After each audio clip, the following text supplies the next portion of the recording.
Welcome to the Women in Wellness podcast. This is your place to get the latest up-to-date health and wellness information specifically for women, while providing you practical tools you can implement today. I'm Dr. Caitlin Zazowski, and I wanted to personally thank you for spending part of your day with me.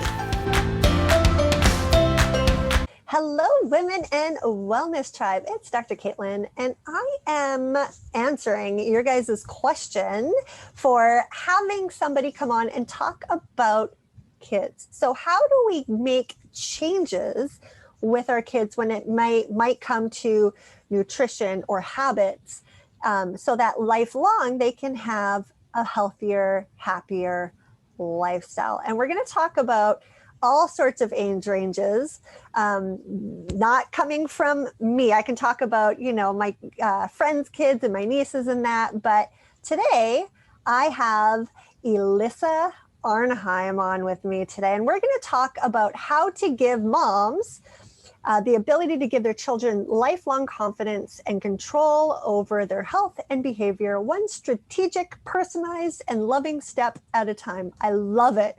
So thank you so much for being with me. I appreciate it. Thank you so much for having me, Dr. Caitlin. This is going to be super fun. I always love speaking with you. Yeah, we were just reminiscing about how we've met multiple times in multiple different places, seeing we were both in Washington, and I'm going back up in Washington very shortly. So, and you have the sun today, so that makes it even better. It is a beautiful sunny day in Seattle. And really, I'm so honored to be with you on your podcast. Oh, well, thank you. So why don't you talk about what is it that moms can do with their kids to influence or create healthy habits? Like, why don't you just dive into it? Like, how'd you get into this in the first place? All right. Well, to start, just the way that our kids end up with healthy habits is by us taking care of ourselves, period. Wait. So our kids get healthy habits, not because we impose healthy habits on them, but because we impose healthy habits on ourselves? I love that word, impose. Pretty much, yeah. So we can teach our kids things, and we can say, you have to eat your vegetables before you eat your dessert or your meat or whatever it is. And depending on how things function in your relationship, in your family, they might do it. They might be obedient and compliant, and they're always recording what you do yourself. So when I work with families, moms and kids, we definitely do a lot to support kids. And we always start with mom, because usually if a mom's coming to me for help, she's super stressed out because there's something that's not working with her kid. Either they have either big or small chronic health issues, or the mom maybe had some health issues and she's terrified her kid is going to end up the same way. And so her nervous system is really dysregulated, is basically like she's stressed. She can't stop thinking about what could go wrong or what isn't working and how she's responsible for it. Because as mothers, like, this is, once you have a child, like, you can't stop thinking about your responsibility. We get to take breaks, of course, but usually if something's not right, we're kind of obsessed with it, and that stresses out our immune system. And so then where I start is, okay, let's do a few big breaths. Let's see how that changes how you feel. Let's do some tapping, some EFT, emotional freedom technique tapping. Let's try this essential oil. And we just choose one of them to start with, usually the breathing, and notice, oh, I feel better. Oh, I'm even talking more slowly. Oh, I have more space to think and notice my body. And so that moves us as moms into a place where we're less reactive. We have the space to choose what we know will work better for us. And that puts us in a great place for making even one little shift to support our kids. And so the way I got into working with mom's nervous system is really because when my little boy was 2.5, 2 3/4, we found out he had a huge tumor in his chest. He had cancer, and it was super terrifying, of course. And it was also totally baffling because for his whole life, I had been all about the vegetables, and we didn't do much sugar, like really not a lot of sugar, no sugar until he was after like 1.5 years.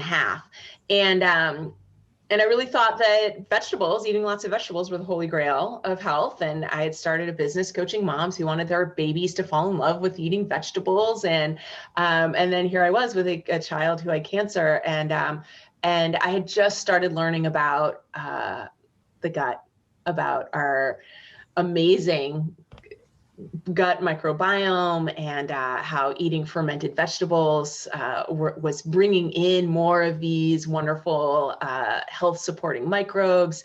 And so I had this little doorway it was almost like an emergency hatch, because I felt like I had no control over anything all of a sudden. And I was just like handing my child over to this medical system, and trusting, like I felt like I didn't have much control, but I did still have control of what he ate at home. And I brought the food that he ate to the hospital. And I dove into gut health like it was like a lifeline. How did you link, your son's cancer to the health of his gut? Like, how did you come to that correlation? That's a great question. And I will get back to the nervous system part, because that's a big, big connection. Oh, talking to a chiropractor here. We can dive into sympathetic, parasympathetic, autonomic, vagus nerve.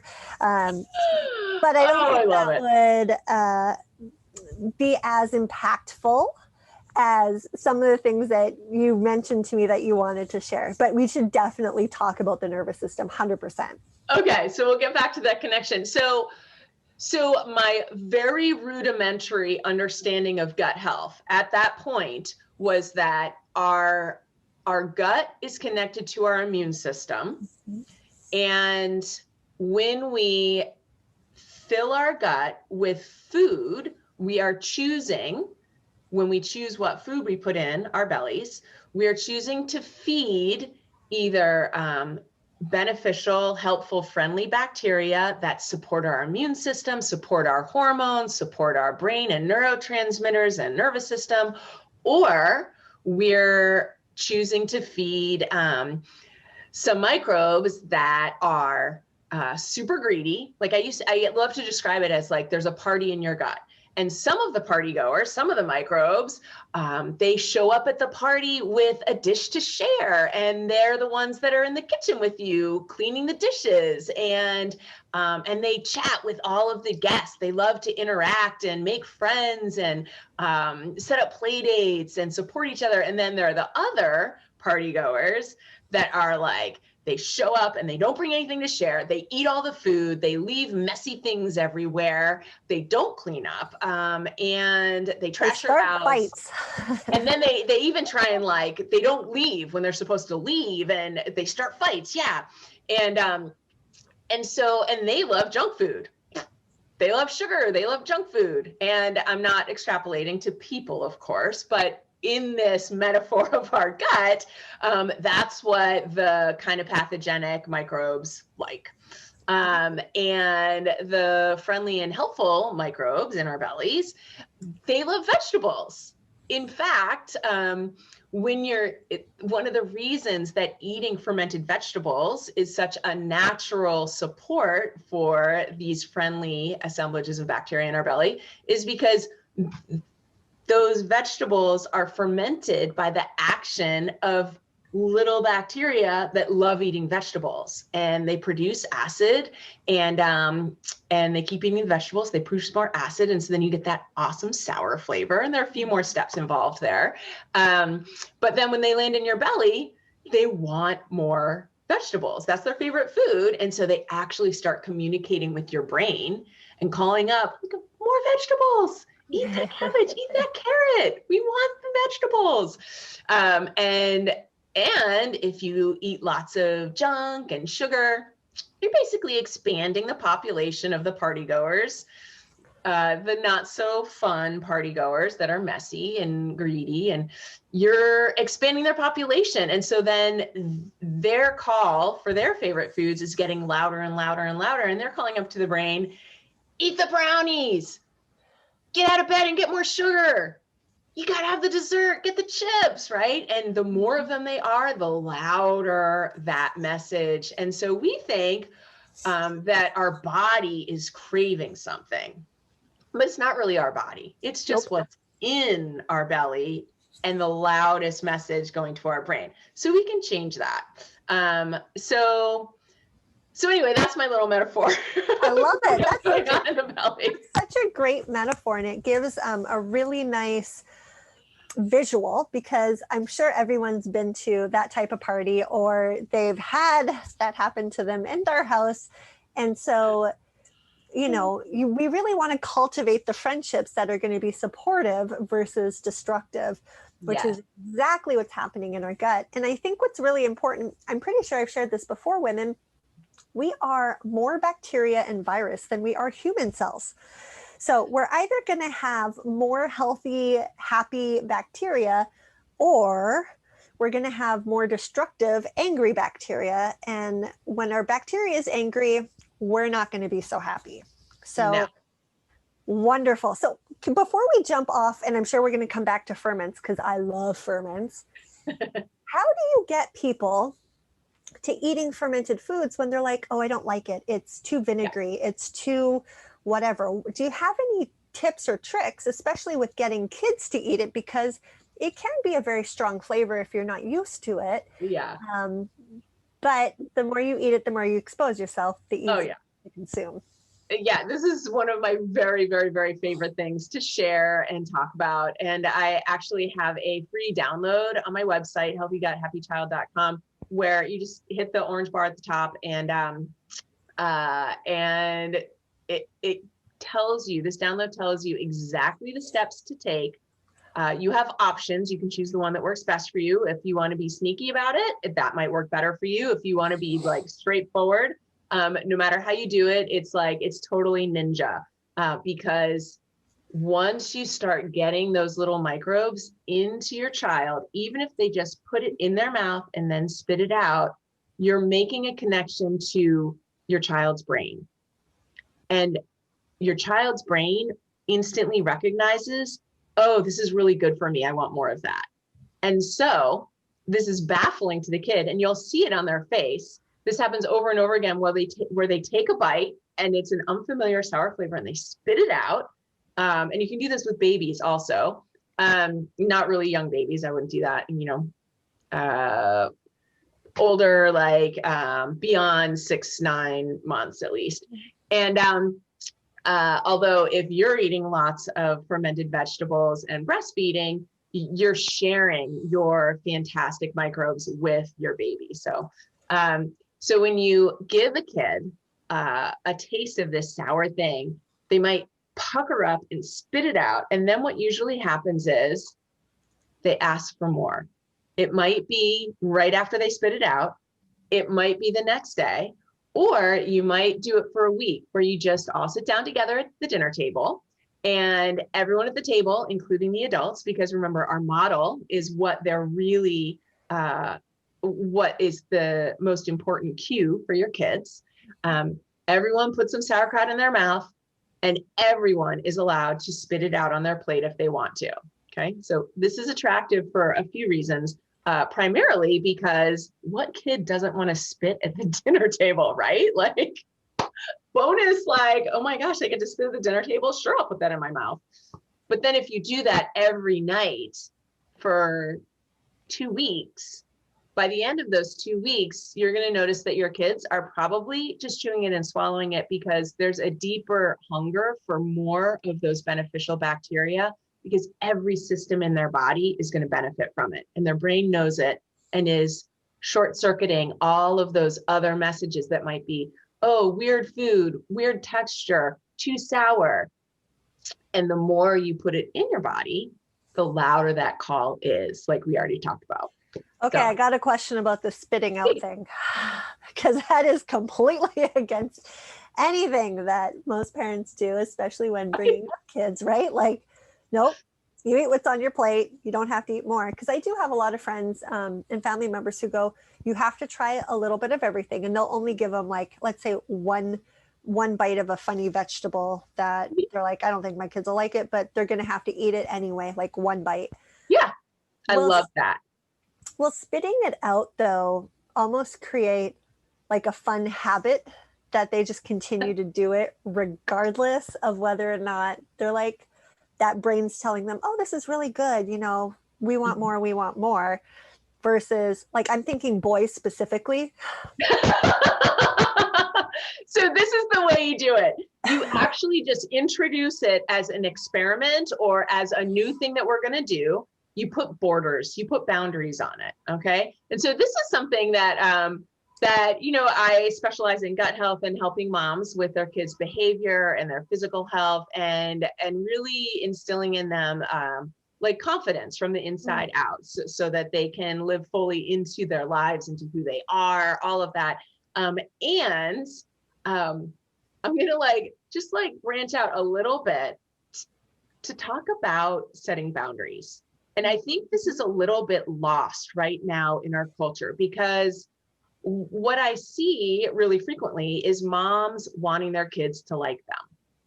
Okay. Oh, yeah. Like, I want my kid to like me. I want them to be good. Friend. I want to be their friend. Yeah. That kind of thing. I want to be good. I want to look good on the playground. Mm-hmm. I want things to go smoothly in the grocery store. Mm-hmm. And this is, and do you think, before you move on, do you think part of that is, I don't want other moms to judge me or to think that I am a bad mom? Absolutely. And so I don't think there's anything, I understand that desire, because there is so much judgment and so much criticism. And oftentimes, even within a household, there's so much judgment and criticism, because this is our culture right now. This is what we see on TV. This is what the funny ads are all about. It's all about criticism and judgment and comparison, and it is uncomfortable to do something different. It is uncomfortable to hold the line. Mm-hmm. But our kids are depending on us to hold the line, because their little brains and undeveloped selves are depending on us for a safe container where they can explore and experiment and rely on us keeping them safe. Mm-hmm. And that safety is all about our nervous system, our vagus, staying in that parasympathetic rest and digest state, which we haven't even talked about yet. Mm-hmm. And so that means we get to hold the line. And that means when we say no, we got to stick with the no matter what they do, and how much they protest, because they're testing that safety. And so we get to have a dinner table where, if we decide that it is unacceptable to spit,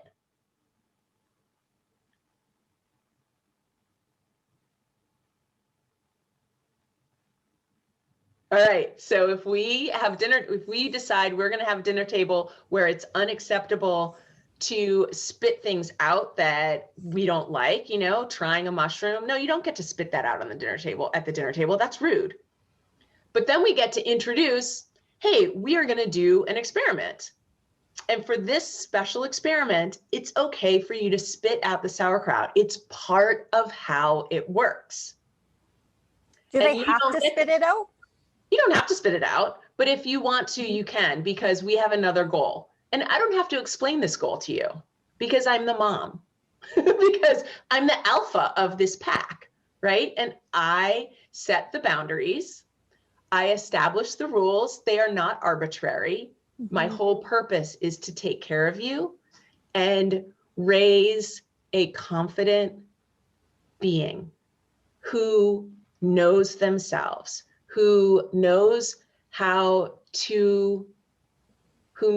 they can depend on themselves in their behavior, in making choices that support their better behavior, that in making choices that support their physical health. And this is part of how we get there, is by owning our responsibility to set those boundaries, to hold the line, and to make decisions. So that's a little off subject, but no, I think that's perfect, because you're giving them permission for one thing but not another, meaning like, okay, if you really don't like the sauerkraut, you can spit that out, but nothing else. Everything else on your plate needs to go in, and you need to finish that. Right.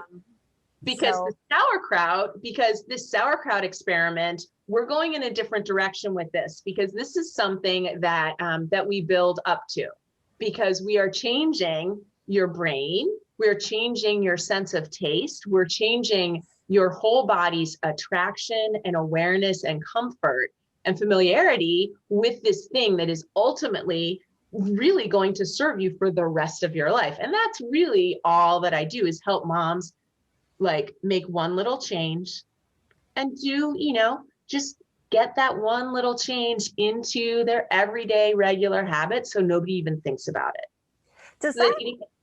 I was going to say, does that work with older kids too, who yes, are practicing their independence and trying to figure out where they have control and where the boundaries truly lay? Yeah. Will this work with like your preteens, your teens, bringing it back to, okay, this is something we're going to do, and we're doing this as a family, and Yeah. So this is how it works when kids get older, and when they have more independence, and when they want to express their independence, which I totally get. I remember that. Don't tell me what to do. I still am kind of like that. Don't tell me what to do. and so this is so I give out this this little guide about how to help your kids and adults fall in love with eating fermented vegetables. Like, I give it out a lot. And so I get emails back from people all the time that, and one of the recent ones was this mom telling me how she came down to breakfast one morning and her 15-year-old daughter was already there. And she said, "Mom, you don't have to tell me to eat the sauerkraut because I already ate it." Right? Like, back off, Mom. I got this. Right? Like, yeah. Before you go there, I already did it. Yeah. So and they're called, like I call them my probiotic ninja moves, because they're totally ninja, because you can be invisibly changing your teenagers' appreciation for fermented vegetables, like right in front of them, like right out in broad daylight. You've got this like secret move, because you are allied with your child's innate sense of health. So I have a question about doing this. Would it maybe be easier to give them like a teaspoon of the liquid instead of, let's say, Sure, the actual fermented, like cabbage or the carrots or the daikon radish or whatever else it may be, that you get fermented? Would that be maybe more beneficial, because it's like 1 teaspoon, you put it in, you swallow it, and you're done? You totally could. Yeah, you get to kind of feel it out, and like, just, every mother knows her child the best, always, always, always. So you get to choose the method that's going to work best for you. And you could, instead of sitting down at the dinner table and doing the taste it, spit it out, and eventually chew it and swallow it and eat it and just serve yourself, you could choose to you could give them a spoonful of the brine, which I love the brine. Like, I don't waste that. I drink it. Oh my gosh, we drink it in Seattle. You can get bottles of it pre-bottled from the fermentation companies, and they're local and organic. So awesome. And so sometimes we'll just pass the bottle around and do shots, right? And it's like so crazy to drink something right out of the bottle, right? So I really take advantage of making things like crazy. and attractive, right? But you could go the avenue of just mixing some sauerkraut brine into the mayonnaise and the ketchup. And you do this at night when no one is looking. You stir it in, mix it up, and then just let them serve themselves their ketchup and mayonnaise the way they normally do. And they're getting the benefit of these probiotic bacteria. They're multiplying in the condiments, and they're getting just enough of that sour flavor. Their brain is going to recognize it. It might take a little longer, but you could just do that for the rest of their childhood if you want, and know that you're getting those beneficial bacteria in, and that might be the best choice for you. I love that. I actually need to tell my sister that, because her daughter in ketchup, oh my goodness. That would be a really great way, because most kids love ketchup, right? Ketchup sweet. It goes on pretty much anything. Very dippable. That's a great tip.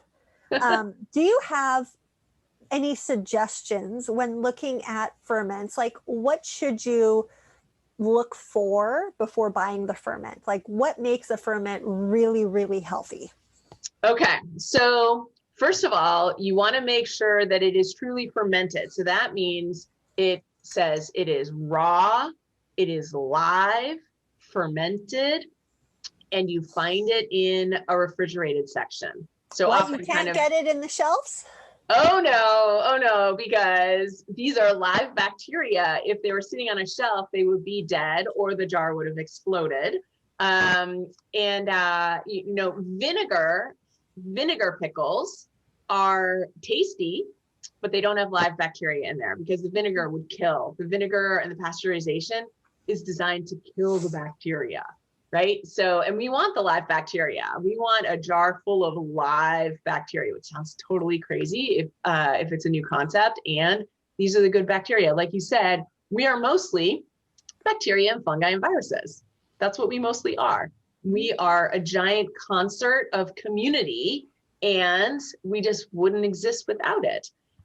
So go to the refrigerated section, find the jars.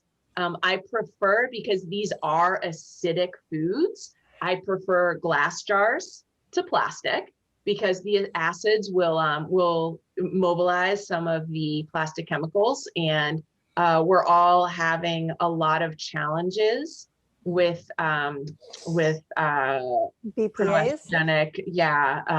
chemicals, and so we don't want to disrupt our hormones any more than they already are, just by existing in this crazy polluted world. Mm-hmm. So aim for the glass jars if you can. If you only have plastic jars, try it out, and you can actually get glass jars shipped to you. I'm thinking of Firefly Kitchens. Mm-hmm. Is a fermentation company right here in Seattle, all organic. Oh my gosh, so much great heart goes into these Firefly Kitchens ferments, and kids love the carrots and ginger. Oh my gosh, so sweet and tasty.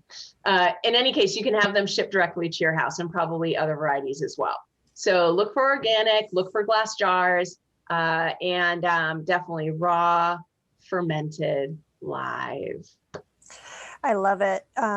Firefly, I'm pretty sure that's the brand that I would get their gut shots. They have a spicy one. It's their kimchi gut shot. Oh, it is so good. Yeah, and they're ruby red. It has beets in it. Oh my gosh, amazing. And my son's favorite is their regular sauerkraut. He gets so excited when I bring home the regular sauerkraut. Well, and that's the beauty behind ferments, guys. You know, just because your kid doesn't like one, like they make a dill pickle sauerkraut, and it tastes like dill pickles. So there's not too many kids out there that don't like pickles.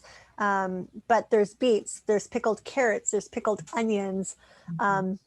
Brits was up in Seattle. I think they went out of business, unfortunately, but they have great pickles. Most amazing pickled onions. And so playing around with the different vegetables and playing around with the different flavors, like caraway or horseradish or even kimchi, I'm pretty sure you'll end up finding one that your kids are more open to eating. And then as they, and you can tell me if I'm right, the more they eat it, the more they'll be open to going back and trying something else that they may not have had quite the taste for initially. Absolutely. Absolutely. I have one of the families I worked with, her older son loves sauerkraut. Her younger son will only eat fermented pickles, right? Great. And speaking of pickles, this is one of my favorite things to do back in the old days when we used to have parties and actually get together with people. I would bring, I'd bring a colored plate for kids and cut up fermented pickle spears. Just cover the plate with pickle spears and put it on a low table somewhere at the party.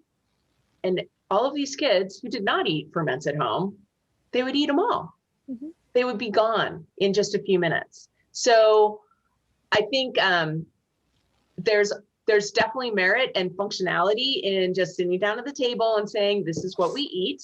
Mm-hmm. And you're going to try the sauerkraut and this is how we're going to do it. And there's also great merit in just putting the food out and letting your kid choose. And you'd be surprised what they actually enjoy when you step back and let them eat. I think too, like when food comes from somebody other than the parents, it makes all the difference. You know, like I can get my nieces and nephew to eat things that they will not eat for their parents. Mm-hmm.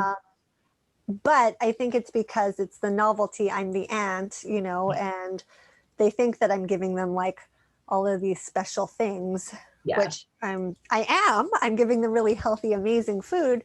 But I'm not giving them the stuff that they think that they want. Like, they know, don't come to Auntie Caitlin and ask her for like popsicles and ice cream because that's not happening. Yeah, no. Unless we make it. Right. You. Right. You know, if that's what you want, you got to go to your parents because I'm not giving you that stuff. Right. And kids really they really do like to please, you know? And so if you're a special person in their life, you have an amazing opportunity. Anyone does, to leverage that specialness to get a kid more interested and perhaps eat something that they wouldn't normally be willing to eat. And so I want to back up a little bit to kids and their food preferences and picky eating, because this is a huge problem. And it is oftentimes the conversation around picky eating ends up like there's a power struggle, there's too much pressure, I don't want to give my kid an eating disorder, and all this stuff is happening outside in like the outside layers of the notion of picky eating, when really like when a child's gut and system, when their health is in balance, they will naturally be hungry and attracted to the foods that nourish their health and well-being. Mm. So if you start with this premise and don't worry about all the other stuff, and then you get to look directly into the heart of the matter. Okay, what is getting in the way of my kid wanting to eat these foods? Because if they never eat any vegetables, they're not going to be healthy. And there is the carnivore diet, which is really interesting, but even that involves small bits of a diversity of vegetables and herbs. And well, that's eating. What people don't understand is you have to eat snout to tail. You're eating organs. You're eating every cut. Oh yeah. You're eating the fat. Yes. Of high quality protein. So. Yeah. Balance, so there's a time and a place, but yeah. For women, I don't think that is the best option lifelong. Carnivore, there's not enough studies out there yet. Well, it's a whole thing, and it takes a lot of work, and it takes a lot of special access to the whole animal. And so anyway, that's another side. But so in any case, the vegetables are super important. They're feeding the microbes that feed our health. And if a child doesn't want to eat any vegetables, there's a problem in their balance. If a child doesn't want to eat any proteins, well, then we need to start thinking like, why can't their body handle proteins? What is uncomfortable about them eating proteins? What is uncomfortable about them eating the vegetables? And so I actually have another class, Freedom from Picky Eating, where we dive into what gets in the way of a kid being attracted to the foods that naturally will make them healthier and in control of their behavior and more resilient. And oftentimes it comes down to a nutrition deficiency. It comes down to like what's going on in their bellies, like what's happening around stress, that perhaps one option that could be interrupting the process of developing and releasing the stomach acids that are responsible for beginning to break down the proteins that make it possible for them to actually absorb the amino acids. What is going on in their intestines that makes eating fibrous vegetables horribly uncomfortable, because there's so many gases being produced because they're either being consumed by bacteria that are all in the wrong place, that is not prepared to support bacterial populations. Like, we get to really dive in and address like what could be causing inflammation that is changing the terrain where the friendly microbes would like to be living in the intestines. But if there's inflammation, they really aren't comfortable, but the pathogens love it. And so then we end up with that call, more and more of those microbes that want the junk food and the white foods and don't want the vegetables. So we get to break. And you're not talking white food like cauliflower, right? Oh gosh, no. Thank you. Right. So like, you know, when your kid is eating nothing but cereal and pancakes and tortillas and cheese, chicken fingers and cookies, then you want to back up and figure out what is the least stressful way that I can start shifting these food patterns, because it's unsustainable for a mom and a child to be fighting about food every meal. It's unsustainable for a mom to continue to worry that her kid is not getting the nutrition they need to learn to have the kind of balanced behavior that allows them to make lasting friendships and be on play dates, to succeed at school, to let them sleep, all of these things. You know, a recent example is my little boy takes snowboarding lessons on the weekends, and there's a kid in his class who every single week will get about an hour into the lesson and then have a massive fit and a tantrum and just like storm away from the lesson, just like abandon ship every time it happens. And I finally was like, so why do you think that happens? And my little boy said, well, this morning when his dad was dropping him off, he said, if you're good today, we'll get McDonald's on the way home. And so my little boy, because, you know, he's been raised in this environment where we talk about how does it feel when you eat that? Like, are you in control of your body? Are you in control of your behavior? Well, if you're not, then is it a good idea to eat that? Like, what do you want to choose? I give him lots of freedom within certain boundaries. And he's really tuned in to what other kids are eating, partially because he doesn't get to eat a lot of junk. And so he's really paying attention when other kids have junk. But also because he's watching other kids like flip out. And he's watching other kids have a really hard time in school, and he's interested in why. So he made that connection. Okay, well, if this kid's rewards are really low quality food, well, what did he eat for breakfast? Maybe he's just eating sugar. Maybe he can't possibly control himself. So we get to we're choosing for our kids, and we get to give them the opportunity to learn these connections also. I love that. I actually use that same technique with adults. Okay. You eat this, you notice this. What does that tell you? because nobody likes to be told something or what to do more times than not, unless we're really in a bad situation and we're looking for an outcome and somebody has the guidance to help us out of the situation we're in. Yeah. But when it comes to kids and adults, we like to make our own decisions, come to our own conclusions.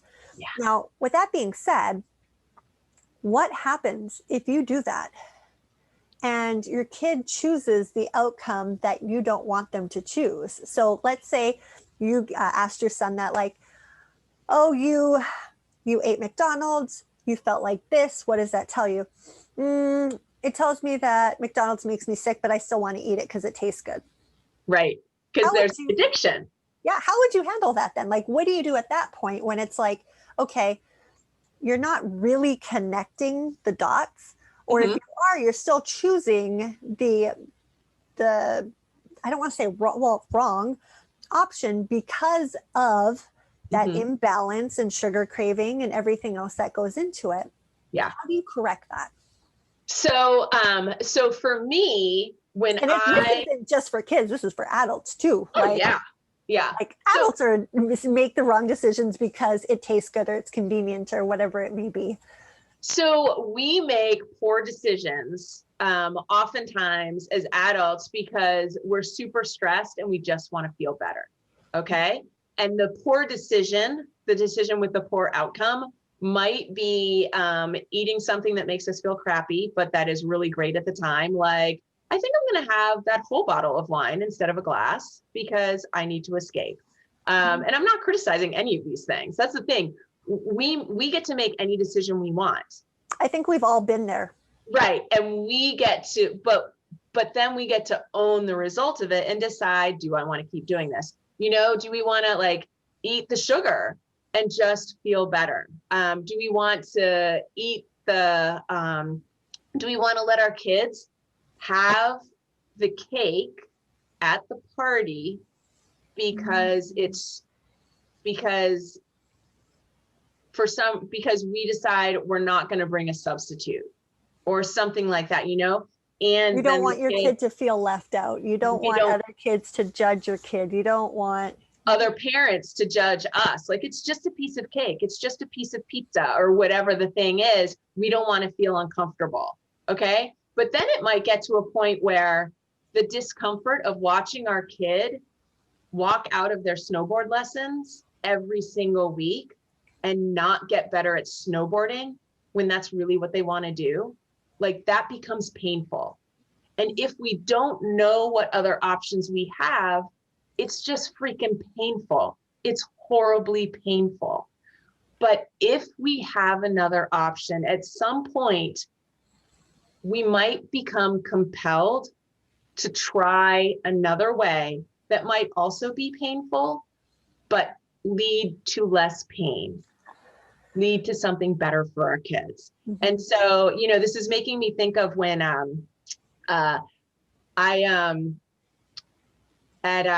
school loves to have sweet treats at school. They love to have, you know, cookies and celebrations, and they have Halloween trick-or-treating with candy inside the school. And it's a fabulous, fabulous school, but, you know, they've just got the sugar thing.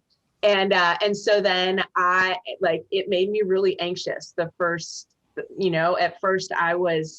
I didn't want to stand out. I didn't want to say my kid doesn't eat that, because when a mom says my kid doesn't eat that, there's the implication that it's bad and that you're letting your kid eat something bad. And that makes you a bad mom. But I'm not saying that. When I choose something different for my kid, I'm thinking of my child, and I'm thinking of them having a fabulous life. I'm thinking of them having a great day and not freaking out at the party and getting in trouble. Or coming home and having a freak out session with you. Coming home and then not getting sleep, and then having, you know, and having a freak out session with the family and everyone's unhappy. So I learned to just not worry about what everyone else was thinking. Okay. And just let them be upset. If they were upset, if they felt uncomfortable, that was okay. because I'm taking care of my kid. And that is my mission. That's their problem, not yours. Totally. And they get to do what they want. And you know what? I don't know what their situation is. Mm-hmm. Like, and it has taken me considerable effort to get to a place. I've been supporting my own nervous system for years. Like, I've been bringing on different layers of support nutritionally, parasympathetic supports, vagus supports. I got to create and learn a language of calm so that I had a stable foundation to show up at the school with the Jell-O I made that had no sugar in it. That was the only treat my kid was allowed to eat at the party. And calmly say, no sugar in here. My kid's not eating that. Have fun, you know? And even though I was like sweating bullets the first time I set a boundary, like scared, sweating bullets, feeling like I was going to lose my community. And of course, you know,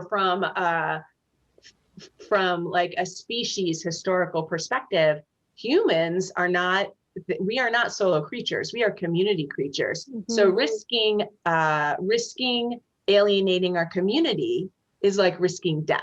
And so moms feel this all the time when they wake up to what real nutrition is for their child. It's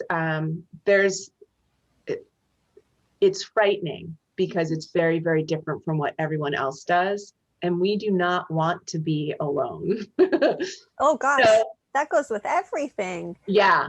So there are all of these layers, and, you know, and this goes right back to why I started my business, which was, you know, way back at the beginning of our conversation, we were talking about how my little boy, you know, like I thought he was so healthy, and it turned out he had a really, he had cancer and a serious type. And so then I was in a place where I had to take care of my child, no matter what anybody else thought, you know, like I got to look at that manual for kids, you know, how to feed your kid when they're in chemo, which was lovingly prepared and with all kinds of research. And it was full of hot dogs and sugary teriyaki and buttered hot dog buns. And at first I was terrified and I wanted my kid to live, and I was going to follow all the directions because I get the gold star and I do it right and I'm good. And I was like, huh?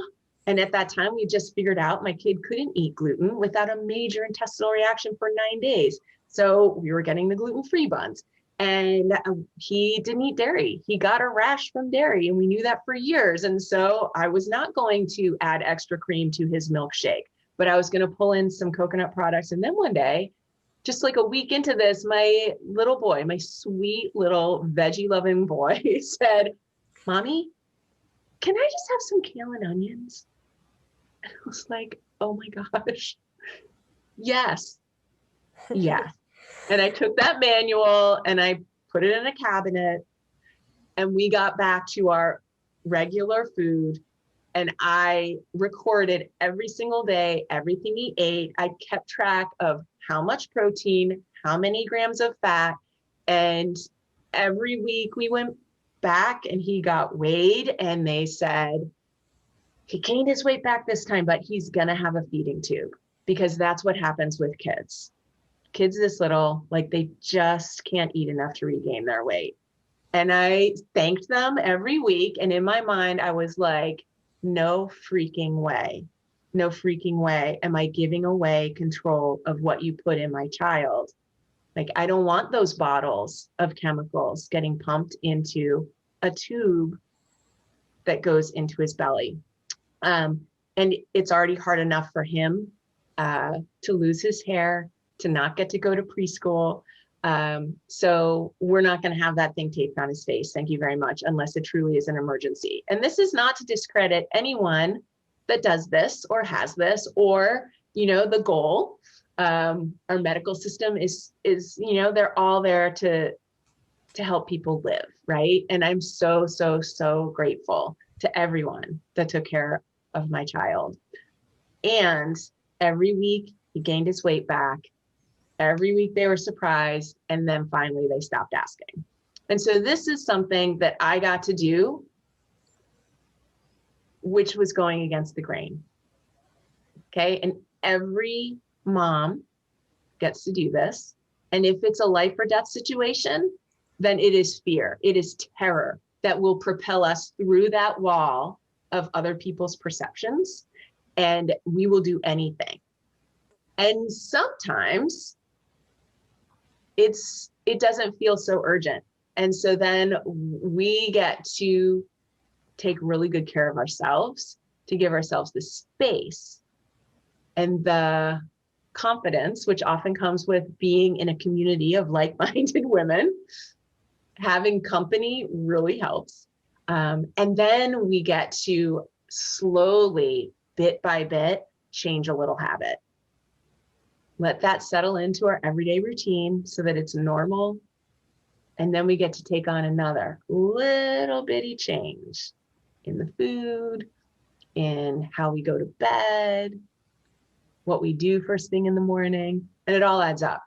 It all adds up. And by the time our kids are leaving the house, like, they're just full of all of these habits that they don't even think about. And when they go off to college or go out on their own, they might do things really differently. Maybe in high school, they're eating all kinds of crap because that's what, they do with their friends. And when they're feeling bad, they're probably going to remember when they felt good and what we were feeding them, because it's going to be the template in their mind underneath whatever is going on. And so that's what we get to do. Sometimes we just have to have faith and keep doing what we know is right with no guarantee. Well, there's never any guarantees in life.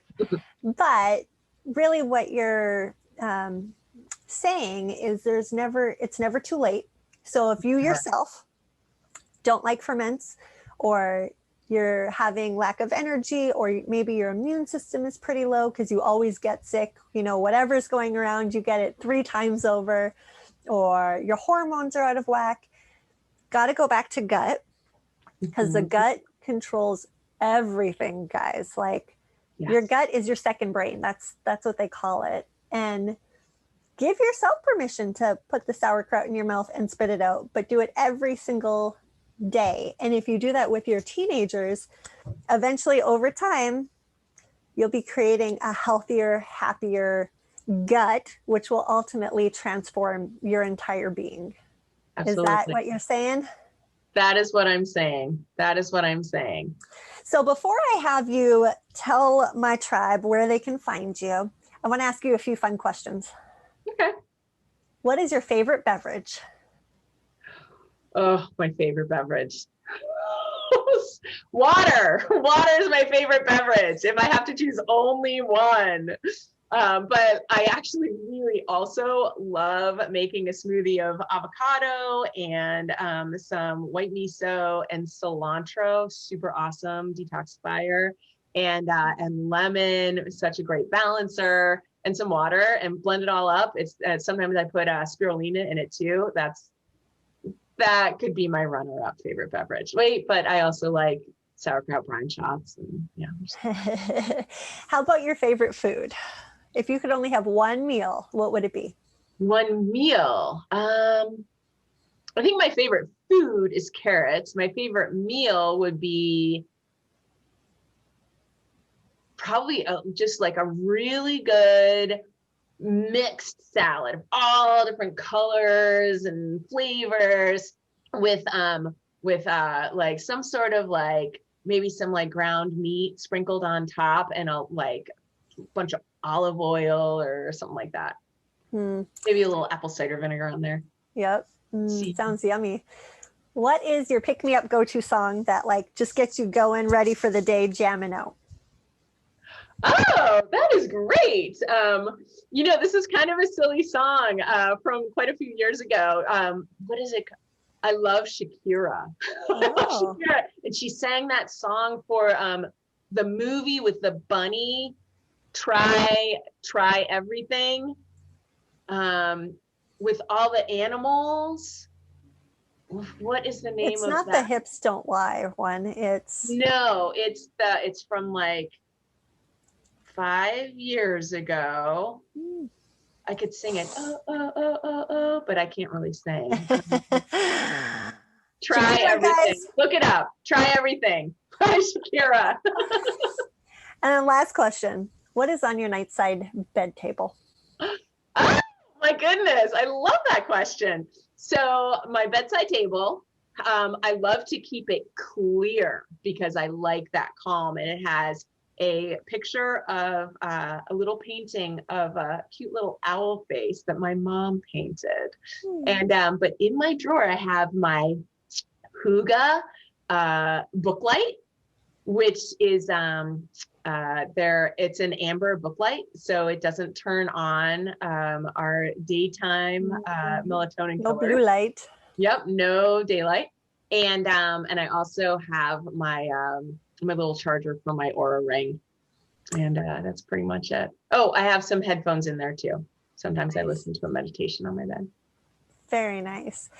Perfect. So where can my women find you if they are interested in learning more about happy, healthy guts with their kids and ferments?